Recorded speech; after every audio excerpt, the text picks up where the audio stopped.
Hello বন্ধুরা, আজ হলো 19 জ্যৈষ্ঠ, বাবা লোকনাথের তিরোধান দিবস। 3 জুন। এই দেখো আমরা লোকনাথ পুজোতে গিয়েছি। সবাই একবার বলে দাও জয় বাবা লোকনাথ।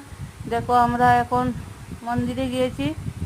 এর মধ্যে প্লাটের মধ্যে বেশি আয়োজন করা হয়নি, একটু ছোটোখাটো করে আয়োজন করা হয়েছে, বেশি লোকজনও হতে পারেনি। চতুর্দিকে জলে জলময়, বুঝতে পেরেছো?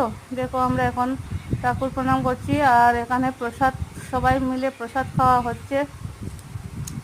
দেখো চতুর্দিকে জল, কি করব বলো, দেখে নাও। গরমও লাগছে, গরম গরম খিচুড়ি সবাই খাচ্ছে, মন তৃপ্তি করে খাচ্ছে সবাই। যতই হোক না, বাবা লোকনাথের প্রসাদ বলে কথা। দেখে নাও, পুরো ভিডিওটা সবাই দেখবে। আমার পুরনো বন্ধুদেরকে বলতে হবে না, লাইক শেয়ার কমেন্ট করতে ভুলো না। নতুন বন্ধুদেরকে বলছি, চ্যানেল যদি নতুন হয়ে থাকো চ্যানেলটাকে সাবস্ক্রাইব করো। এতটুকু, টাটা, বাই।